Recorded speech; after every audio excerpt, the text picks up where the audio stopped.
All right, here we go. We're going to shift a little bit. We're going to go from, we're going to take a little break from confidence intervals. We're just going to, you're going to tell me if a certain data point is unusual. So in order to figure out if something's unusual, what you need to do is you need to measure if it's normally distributed. You need to say how far is it from the center, right?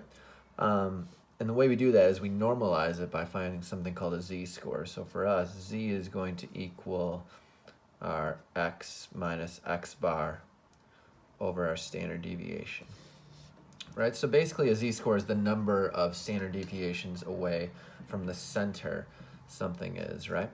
So if you remember, if I go 2 standard deviations to the right, so if I go 1, 2 standard deviations this way, or if I go 2 standard deviations to the left, so +2, +2, so this is going to be 2, and this is going to be -2 standard deviations over here. This is going to be about 95% of all of our data, right? So that means that only 5% will be in the tail here and the tail here. So like 2.5 on the low end and 2.5 on the high end. So we're going to say it's unusual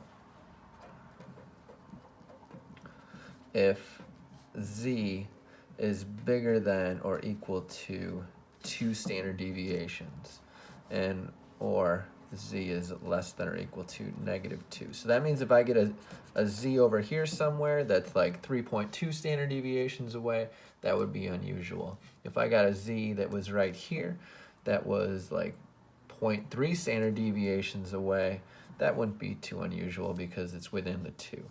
If I got one way down here that was like -6 standard deviations away, that's going to be very, very unusual, right? So the farther you are from 0, the number of standard deviations to the right or to the left, the more unusual your data is going to be.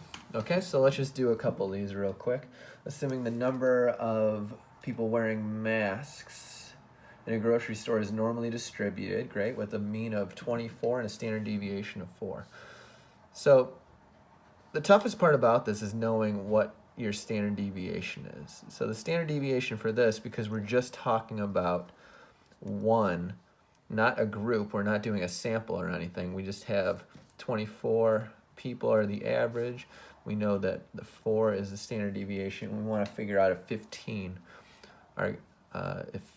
is unusual. So 15, first of all, 15's down here.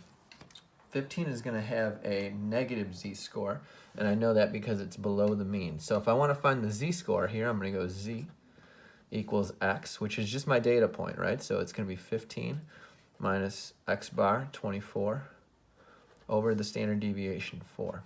And the reason why you don't divide by the square root, I guess you could, there's only one sample here, right? So if you want to divide by the square root of 1, you can, but you can just leave it as 4. So if I do 15 minus 24, and then I divide that by the 4, that's my standard deviation, I get a z of -2.25. So that means that it's 2.25 standard deviations to the left. So all you have to do is say, is it in my range between -2 and +2?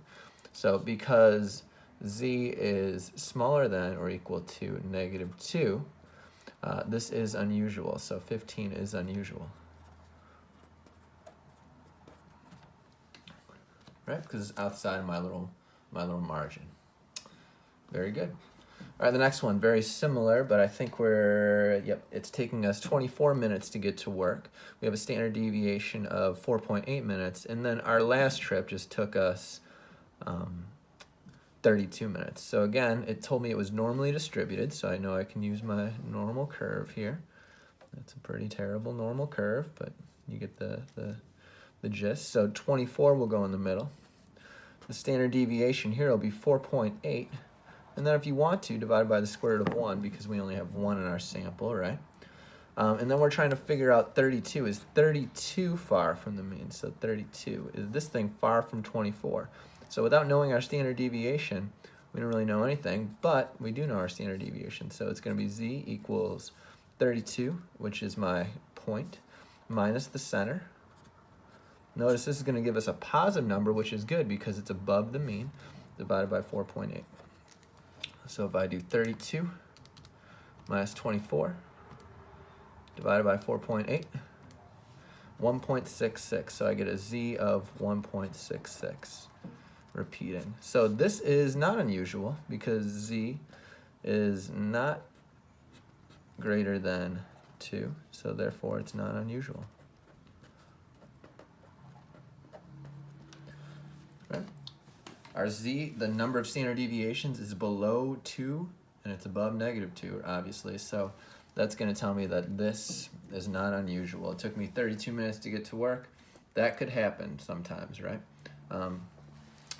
Maybe 33, 34, 35, maybe that will start to get more unusual as I go this way, and the same thing if I start going to the left a lot farther than 24, it'll be unusual as well. Example 3, so this one's a little different. Finding the standard deviation is a little different, but other than that, the rest of it's the same. There you go, I'm getting better. So let's see here, where did I write about this one? Oh, it says that you're taking a sample of 50 students and find that 4.3 days out of the semester they take a sick day. So 4.3 sick days. And we know the standard deviation is 5.6. Now for this one, it told me an n, right? So this curve represents means versus up here, they just represented just one sample. This represents a bunch of samples. So the mean here is going to be 50. So when I find my standard deviation, I have to divide by the square root of 50. And we want to figure out if we get 6.2 or more, is that kind of rare, right? So 6.2 is right here. All right, so let's figure out if this thing's rare. So in order to do that, we do our x, 6.2, minus x bar, 4.3, divided by my standard deviation. So that's going to be 5.6 divided by the square root of 50. So let's type in 6.2 minus 4.3. What am I doing? Divided by, and then let's do in parentheses again, just so my calculator doesn't mess up. 5.6 divided by square root of 50. In parentheses, 2.4. So z equals, we'll just round in the nearest tenth, so we'll go 2.4. Right, so again, is this unusual? Yes. Right, because z here is greater than 2. So that means that since our z value is bigger than 2, more than 2 standard deviations away, this is going to be pretty rare. The last one, this one's a little different because we're talking about proportions. So we have to figure out, it told me that I normally make 70% of the lights, right? So that means that 0.7, there's a couple different ways you can do this one, but 0.7 is going to go in the middle. I'll just show you the one way. So the standard deviation here, if you recall correctly, it's going to be whatever the center is, so it's 0.7, right? Times 1 minus that, divided by, and then you have to think about how many things are in the sample. So it tells me 62 things are in the sample. And then we take the square root of that. So that's going to be my standard deviation. Let's just figure out what that is. So let's do square root of 0.7 times 0.3 divided by 62. That's going to be 0.058.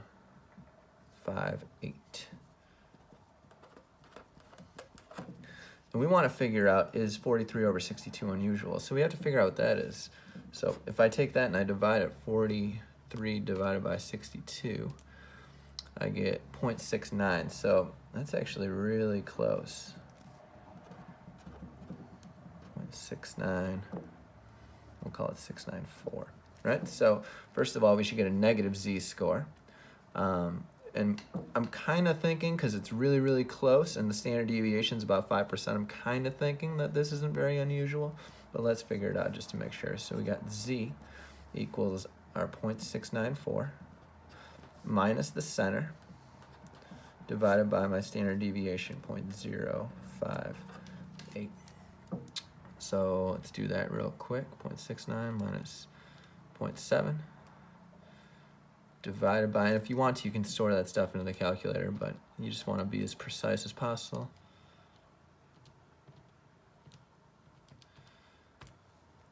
So I get a z of negative 0.1108. So that, again, is way underneath our range of -2. So -2 would be over here, +2 would be over here, right? So our z-score is, z is going to be